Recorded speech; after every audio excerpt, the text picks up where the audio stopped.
How can you sell in any industry? Whether you're selling gumballs, whether you're selling cars, whether you're selling tech, whether you're selling, I don't care what it is, heaters or furnaces. How can you sell and crush your sales numbers in any industry? There are 5 key principles that flow through any industry, any type of sale. And you know what? Like, I've done it. I started knocking on doors, selling paint jobs. Then I sold houses. Now we're selling high ticket products. We're selling conference tickets. We're selling a whole bunch of different stuff. So I've had my hands dirty in a lot of different types of sales environments, a lot of different products I've sold. And these 5 things, they apply no matter what you're selling. So today I'm going to be breaking these down, giving you some real life examples so you can take them and apply. Because here's the thing. Here's the big problem I find, because we interview a lot of sales reps who are interested in working with what we do, just because, with the conference and everything, we have big names come in, reps get excited, they apply and they want to work. Here's the big problem. A lot of reps, they think that they are unique, or that what they're selling and the problem they're encountering is unique to them,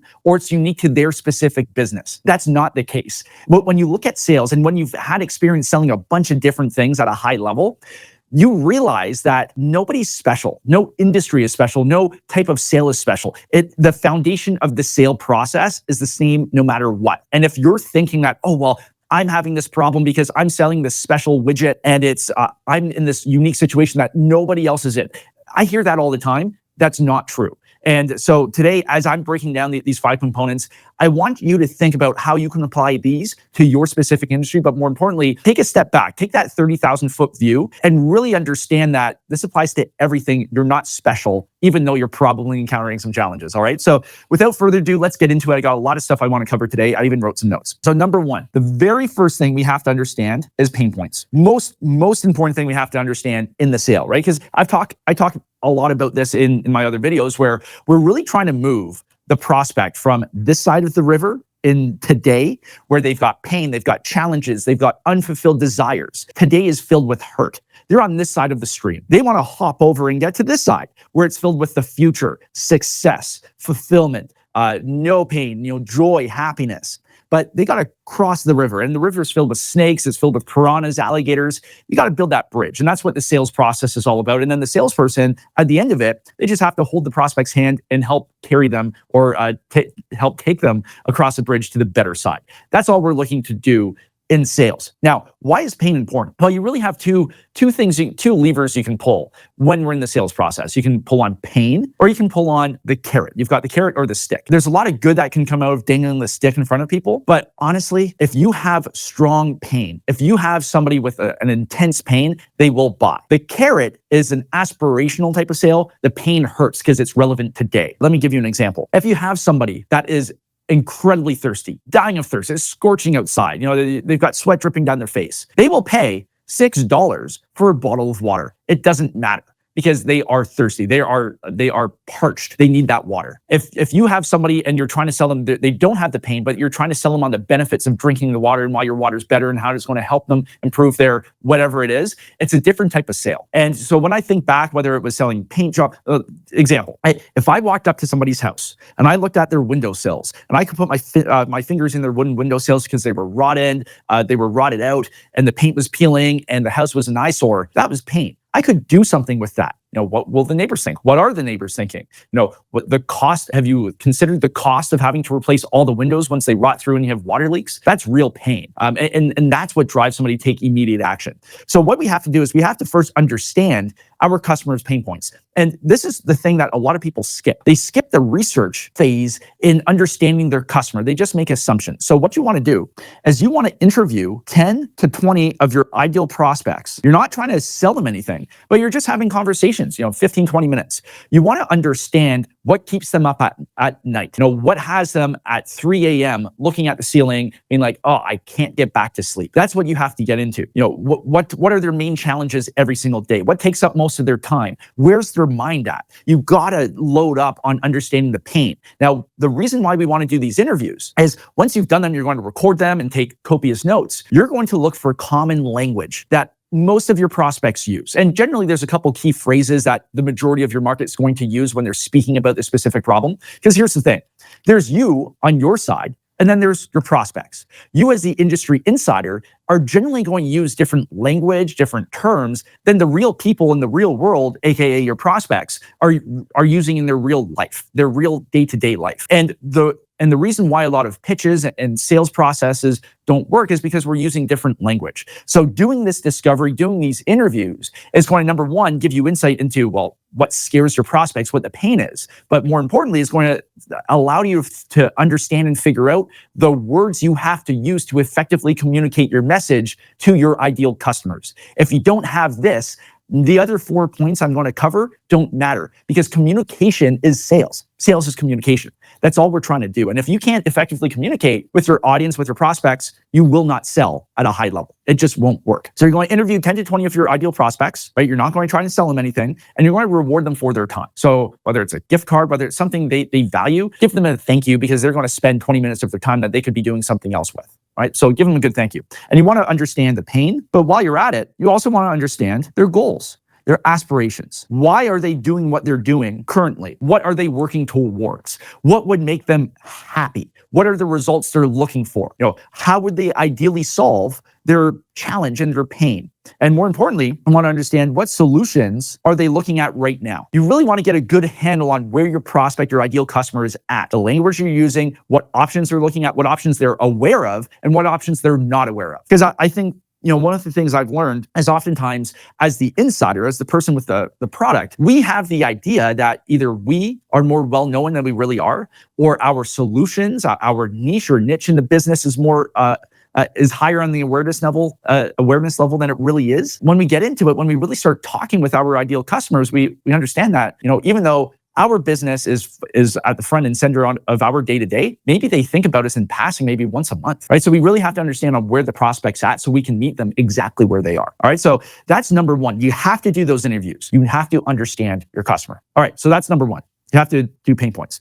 Number two, and this applies to whatever you're selling. It doesn't matter. But number two, you have to understand discovery. Now, this is very different than what I'm talking about here with your customer interviews or your ideal customer interview. When I'm talking about discovery, I'm talking about the sales process, because I'm going to assume you've done your interviews, you understand what's driving your audience, your prospect base, the people who are your ideal customer. You understand the inner machinations going on in their brain. Now with discovery, this is where you find out what's going on specifically in that individual's mind at that current stage or in their current state. So the sales process looks like this. Right? You have your intro, then you're going to get into discovery, and I'm going to explain this in a second. Then you're going to transition, and then you pitch, and then I'll get into some stuff later on. So the introduction, you're going to frame the call, whether it's an in-person walk-in if you're selling gym memberships, if you're selling on Zoom, or if you're visiting a customer in their house and sitting face-to-face at the kitchen table. It doesn't matter. You're going to have the intro to the call, set expectations. Then you're going to get into what's called discovery. And in discovery, this is where we learn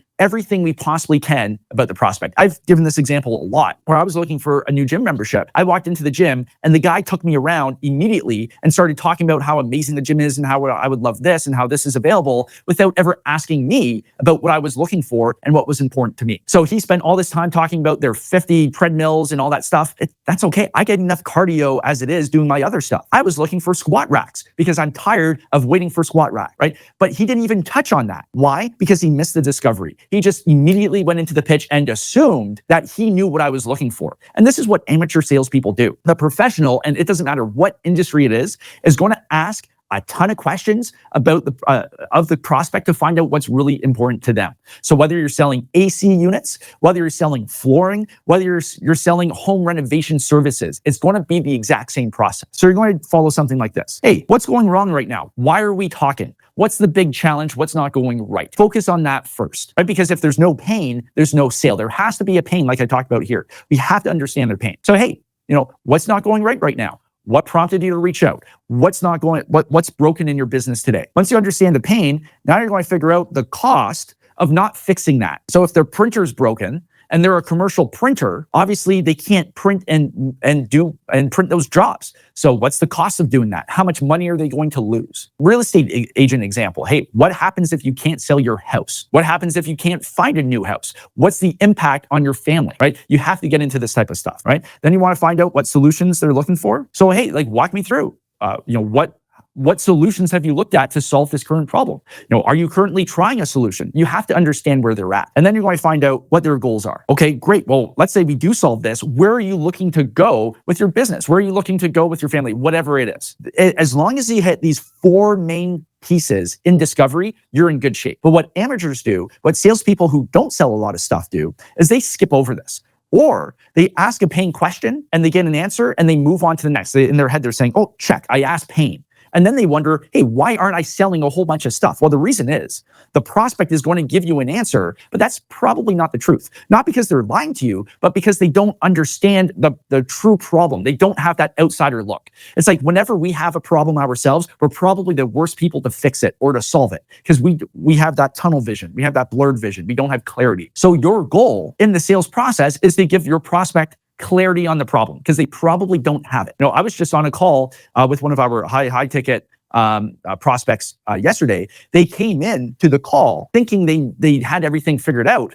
But what they realized is once they had clarity, they realized that they didn't have it figured out. And there were some really key pieces that they were missing in terms of what they were doing. That's a good sales process because what happens is if the prospect isn't clear on what a solution is or what the problem is, if there's ambiguity in there, then the prospect will not take action. Everything has to be crystal clear, and that's going to allow the prospect to easily make a decision, whether it's with your product or not. But at least they have clarity and you're helping. You're giving value in that call. Okay, so we got to focus on pain, the cost of not solving that challenge or situation, the solutions they're looking at or what the ideal solution may be for them, and their goals. We have to hit on this in discovery before we start selling at all. So the rule I have for my guys is either we're in discovery or we're selling. You're never in both at the same time. Because what happens is an amateur is going to get an answer about, let's say, the cost of not solving the problem, and now they're automatically just going to jump in and start talking about solutions, but they've missed the rest of discovery, and it's really hard to get back into it. So think of the prospect as a dam, right? The Hoover Dam. You're going to open the floodgates. You want to have all of that good information just pouring out. Keep it going. You're not going to open and close it, open and close it. Because once the water's flowing, it's really easy to keep it going. You want to stay in that mode as long as you need to have a full understanding.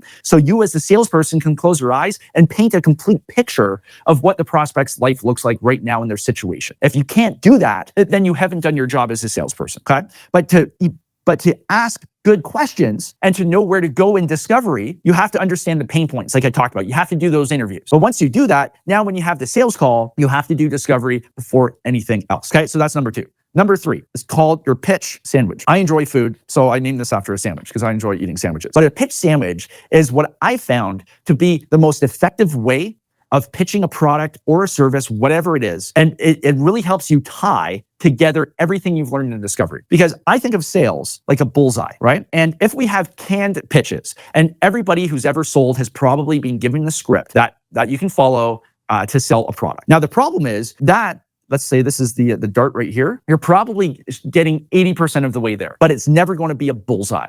A bullseye pitch is something that's customized, it's tailor-made to the prospect, and the prospect feels that you 100% completely understand their problem, and you're offering a 100% glove fit solution for them. That's a bullseye, and that's where you want to get to with all of your pitches. So how do you do that? Because stock, standard, boilerplate pitches, they do not work. The prospect feels like you didn't listen, because what's spewing out of your mouth is no way relevant, or it's only slightly relevant to what their challenge is and what they're experiencing on their day-to-day. So this is what you do. This is the pitch sandwich.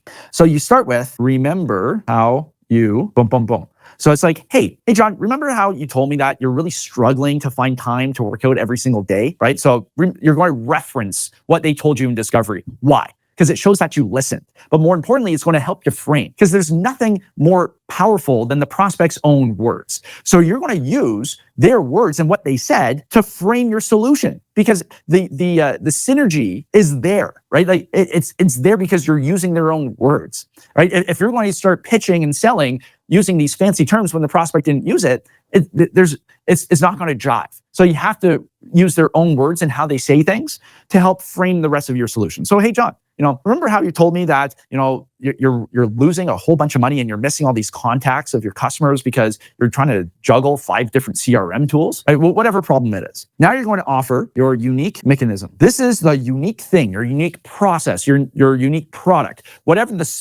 your special sauce is that you use to solve that problem. We have a high ticket offer where we consult with events. So we would offer our unique mechanism. So, hey, remember how you told me you're having trouble, filling your event up, or you're having trouble selling your tickets? Well, what we do is we actually implement our 3S formula and blah, blah, blah. And you'll go on to explain really quickly what the 3S formula is. Okay, so, or whatever, this is our ABC tech, boom, boom, boom. This is what it is. Now you're going to explain how that specific unique mechanism is going to solve that problem. And the reason you need a unique mechanism is you need to differentiate yourself from everybody else, right? If you just say, oh, well, using the confidence example, if you just say, oh, well, I help sell event tickets. Well, so does, every marketing agency is going to claim that they sell event tickets, even though that is very, very wrong and untrue, but it's just too common. You're going to use something like, okay, well, we actually have our sellout system, something like that. And it's going to stand out and it's going to stay in the prospect's mind and it's going to help the clarity. So the sellout system. Now you're going to explain exactly how the sellout system is going to work. Well, John, blah, blah, blah, sellout system, this is my unique mechanism. And exactly how this works is, John, the very first thing we're going to do is we're going to set up your lead gen, your funnels. Then we're going to do figure out the conversion mechanism, blah, blah, blah, blah, blah. And then we're going to help you on your back end with your revenue, blah, blah, blah, blah. You're going to explain how that unique mechanism applies to that specific problem that they told you in discovery. And you're going to use those specific words and the situations and everything they're dealing with right now in your pitch sandwich. Right? This is where you take everything you learned in discovery and now you're using it. You're using it to provide clarity and give clarity to the prospect. Now, once you've done that, you're going to say what this means for you. So you finish explaining how your unique mechanism solves their problem. You're going to finish off with, well, John, what this means for you is benefit, benefit, benefit. Because what happens is if we're selling, and sometimes I'm still guilty of this, we identify the problem, we explain the thing that's going to solve that problem, we explain how it's going to solve that problem, but then we don't do a good job at making sure the prospect is 100% clear in exactly how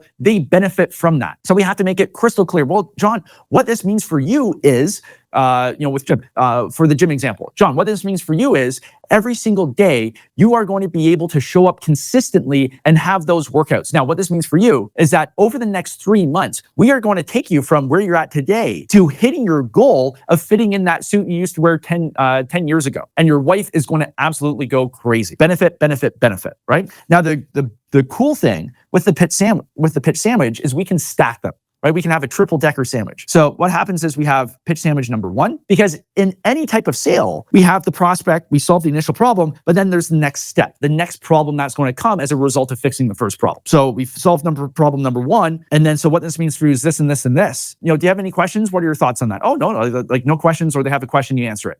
Okay. So John, once we do this, the next thing we have to keep in mind is this. And remember how you said blah, blah, blah, blah, blah. And this is how we're going to solve that. And this is how we solve it for you. And this is the benefit for you. So that's pitch sandwich number 2. And then we can even move to pitch sandwich number 3. So I want my guys, we're generally in that 2 to 3 pitch sandwich for our pitch. And you can be pretty confident that if you actually do solid discovery in step number 2 here, you take good notes, you frame the pitch sandwich this way, you can feel very confident that by the second and third pitch sandwich, once you've wrapped that up, you've pretty much nailed it. And you're hitting bullseyes instead of just 80% of the way there. Okay, so that's the pitch sandwich framework. But in order to do this effectively, you have to ask a ton of questions in discovery. Okay, so that's number 3.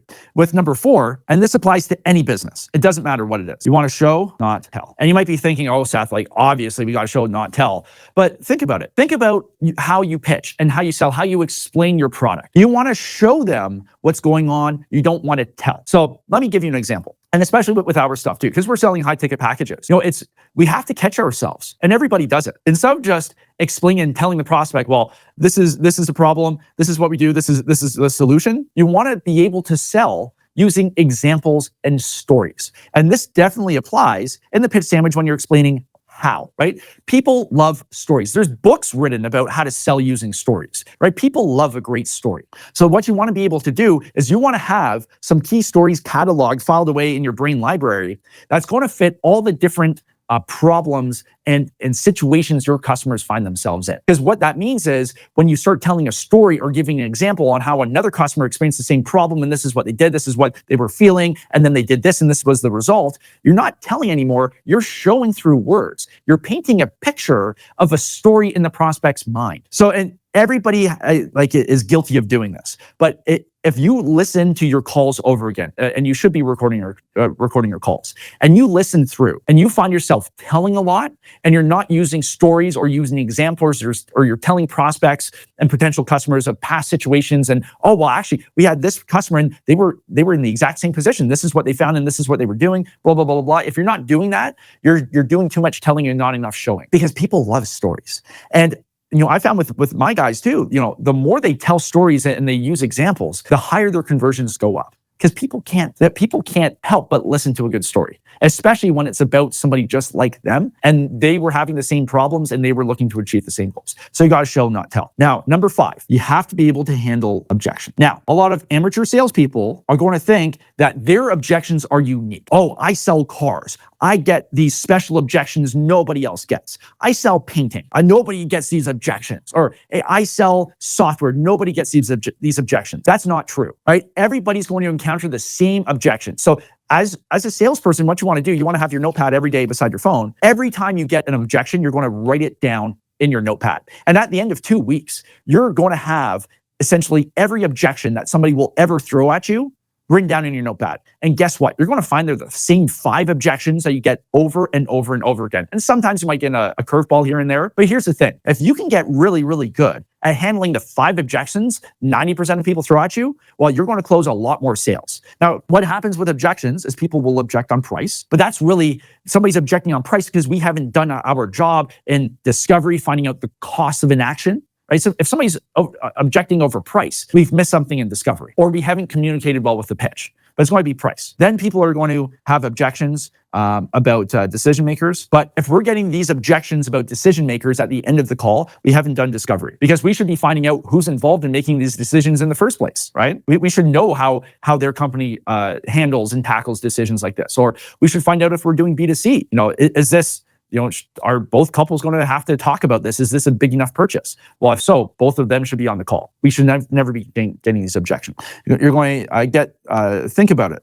Think about it. So that's indecision. That's going to be a lack of certainty. So if there's a lack of certainty, we probably messed up and didn't nail our pitch sandwich. So these are the common objections that come up no matter what you're selling. If you're selling cars, people are going to object about the price. Well, we probably didn't do good discovery, and we probably didn't do our pitch sandwiches, because if somebody is about to have a baby and their car doesn't fit a car seat, well, guess what? The price doesn't really matter if they can't carry their baby around town, right? Decision makers. If you're selling a paint job on a house and you're going to charge somebody $20,000 to paint their house, and you're just talking with the husband, well, guess what? The wife 100% is going to be involved in that decision. So we have to do that discovery and then find a time and make sure that we're in front of both decision makers. But you have to be able to handle that. Or sometimes people are the decision maker, but they'll bring up another decision maker to try and give them space and create a gap to remove the sales pressure. That happens. You have to know how to fight through that. And then people will say, hey, I want to think about it. Why do they say that? Because people don't like to commit to a decision. So you're going to have them really, really close, but they're like, oh, I want to think about it. If we let off the pressure there, if we take our foot off the gas,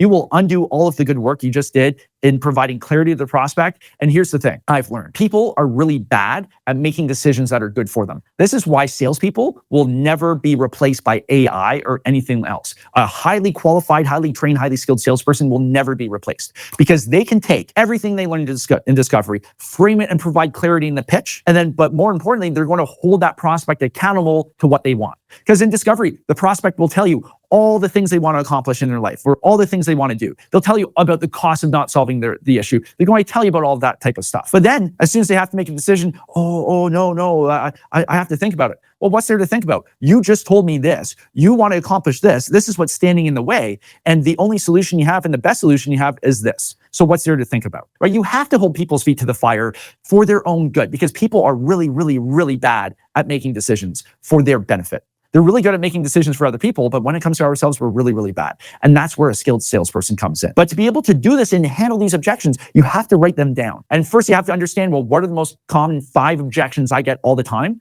And then you're going to practice over and over and over again on how to solve those objections. And that's what's going to make you really, really good. You have to understand how to handle objections. It's not just practicing it or watching a YouTube video. It's drilling and practicing that over and over and over again every single day until you can just spit it out. You're walking by somebody, they say an objection, boom, it rolls off your tongue. That's where you have to get to, because that's going to allow you to communicate with confidence. But more importantly, it's going to allow you to hold your prospects' feet to the fire and hold them accountable to what they want to accomplish, everything they just told you in discovery. Those are the 5 things. And like I said, this applies to any industry, any type of sale, like a $100,000 sale to a $5,000 sale to a $25,000 sale. It doesn't matter, right? So apply these things, right? Apply it, focus on it. You got to understand the pain points. Do those interviews I talked about. You have to do effective discovery. You have to do the pitch sandwich. You have to show, you can't tell. You have to use stories and use examples, and then you have to handle the objections because it's always the same ones.